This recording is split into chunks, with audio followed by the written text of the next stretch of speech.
Direct नहीं बोले, वजन ऐसे नहीं बोला जाता है, थोड़ा सा उसको पॉलिश मारना होता है, चीजों को जो है पॉलिश करना होता है। अब ऐसा मत है कि वजन 50 किलो 70 किलो। और मैंने बताया था मेजरमेंट आप लोगों को कि कितना वेट होना चाहिए, क्या बताए थे आपका वेट कितना होना चाहिए, इसके लिए क्या बताए थे? हाँ?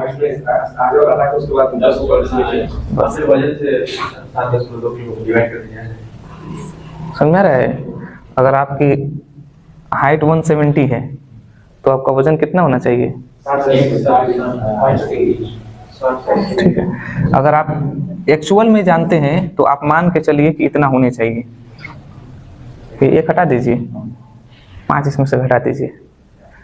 65 से 75 के बीच में रहेंगे तो एकदम अपने आप को फिट महसूस करेंगे, एकदम फिट रहेंगे, कोई आपको प्रॉब्लम नहीं होगी। थोड़ा सा अगर एवरेज बढ़ जाता है 10 का, 60 से 80, यानी 10 घटा लीजिए 10 बढ़ा लीजिए, ठीक है, तो ये थोड़ा सा आपको प्रॉब्लम क्रिएट करेगा, थोड़ा सा, ज़्यादा नहीं, थोड़ा सा। क्योंकि जितना वजन बढ़ता जाएगा उतनी प्रॉब्लम्स आपको होगी, ब्रीदिंग में होगा, दौड़ने में होगा, है ना। और मोटापा का सबसे पहला बीमारी होता है ब्लड प्रेशर। सबसे पहला बीमारी कौन सा? Blood pressure. मेंटेन नहीं होगा, कम या ज़्यादा होता रहेगा। अगर आप पतले हैं तो आप ईश्वर का धन्यवाद करिए, बहुत ज़्यादा पतले तब भी धन्यवाद करिए। एक बार दवा खाकर अगर मोटे हो गए तो फिर दोबारा पचकेंगे नहीं, इसको ध्यान रखिएगा। आप सोचें, आप बहुत लोगों को देखे होंगे, दोस्त बहुत पतला था, एकदम लकड़ी का फूक देंगे उधिया जाएगा, दवा खाकर एकदम बदुल्ला हो गया, जहाँ बैठो अब बैठ गया, जल्दी उठेगा नहीं, कौन काम करिए वो करेगा नहीं, उठेगा एकदम टाइम पे। अच्छा ये बात है, चल के खाना ही खा लेते ना, लेके आ जाओ, जब भूखे रहेंगे। समझ में आ रहा है? तो मैंने क्या बताया, अगर आप अपने आप को फिट देखना चाहते हैं और 170 आपका हाइट है तो आप 5 किलो घटा लीजिए, 65 से 75 के बीच में रहिए, एकदम फिट शरीर रहेगा आपका, एकदम मेंटेन रहेंगे, बीमारियां बहुत कम होगी। सबसे फिट ये माना जाता है। नहीं तो थोड़ा सा इधर उधर आप कर सकते हैं, 60 से 80 यहाँ तक भी चल सकता है, लेकिन अगर इसमें अब क्रॉस होने लगा, ये 80 क्रॉस हो गया या 60 से डाउन हो गया, तो अब आपकी वजन जो है सही नहीं है। समझ में आ गया? और बीपी कितना होना चाहिए? एक नॉर्मल बीपी कितना होता है? कितना? सिस्टोलिक बाई डायस्टिक होता है, सिस्टोलिक बाई डायस्टिक। 120 ऊपर होना चाहिए और 80 नीचे होना चाहिए, इतना आपका होना चाहिए, ठीक है। अगर 130 90 है या 110 या 70 है तो भी कोई मैटर नहीं है, थोड़ा बहुत कम बेसी रहेगा। अगर ये 140 और ये 60 होता है तब ये जो है फर्स्ट स्टेज होता है, ठीक है। और शुगर कितना होता है?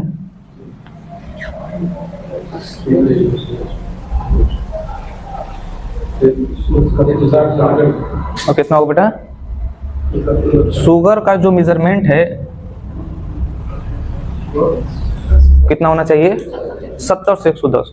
अलग अलग लैब में जो है थोड़ा बहुत इसके मेजरमेंट कम या ज्यादा हो सकते हैं।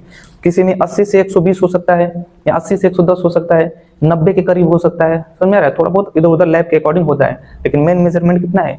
70 से 110 शुगर का है। और ये बीपी का हो गया। समझ में आ रहा है?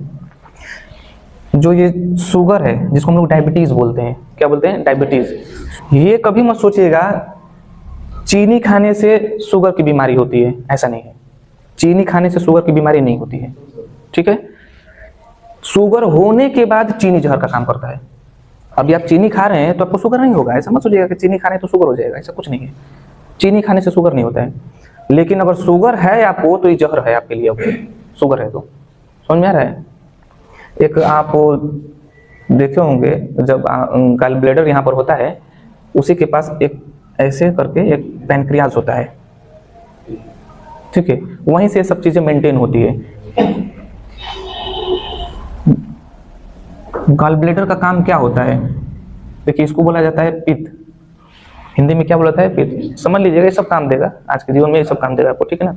इसको बोला जाता है पित्त बोला जाता है, ठीक है। इसका काम क्या होता है? आप सुनते होंगे उसको पित्त की पथरी हो गई है।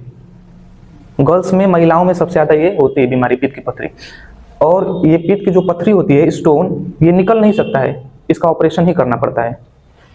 ये ऐसे होता है, मान कर चलिए ऐसे, और इसी में स्टोन होता है। और जब इसकी साइज बड़ी होने लगती है स्टोन की, तो इसी को यहाँ से कट करके हटा दिया जाता है, ठीक है। और यही काम करता है खाना पचाने का। आप मान के चलिए अभी खाना खाए हैं, जितना खाए हैं उसके अकॉर्डिंग 1 बूंद 2 बूंद जो है ये डाल देगा खाने में, ताकि जो है उसका पाचन क्रिया शुरू हो जाएगा। इसके हटने से क्या होता है, जैसे इसको काट के मैंने हटा दिया, ठीक है, अब यहाँ से पाचन क्रिया क्या हो गया, ऑनलाइन हो गया एकदम। आप खाएं या ना खाएं वो पाचन क्रिया पहुंचाता रहेगा। पता चले पेट में आप 1 कोने वाला नहीं खाए हैं, लेकिन वो 2 बूंद गिरा चुका है, 3 बूंद गिरा चुका है, समझ में आ रहा है। और जब पित्त होता है यहाँ पे, ये गॉल ब्लैडर जब रहता है तो जितना खाए हैं उसके अकॉर्डिंग ये भेज देता, नहीं खाए हैं कुछ नहीं भेजेगा।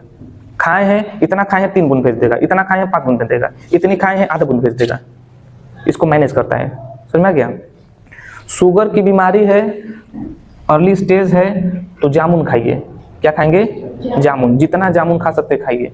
जामुन खाएंगे ये सब धीरे धीरे कम करता है। जामुन बहुत बेहतरीन चीज है शुगर के पेशेंट के लिए। जामुन जितना खाएंगे शुगर का लेवल मेंटेन कर देगा, कम कर देगा। नहीं तो धीरे धीरे एक ऐसा स्टेज आएगा कि आपको इंजेक्शन लेना पड़ेगा इंसुलिन का। जब बहुत ज्यादा हो जाता है तो इंसुलिन का इंजेक्शन दिया 400 के करीब हो जाएगा, 450 के करीब हो जाएगा, इंसुलिन लेना पड़ता है, समझ रहे। उसी तरीके से चीजें जब यही डिसबैलेंस होने लगता है, जिसकी वजह से शुगर लेवल डिस्टर्ब होने लगेगा। और शुगर एक बार हो गया, लाइफ टाइम आपको दवा खाना है, लाइफ टाइम। नहीं तो अपने आप को मेंटेन करिए।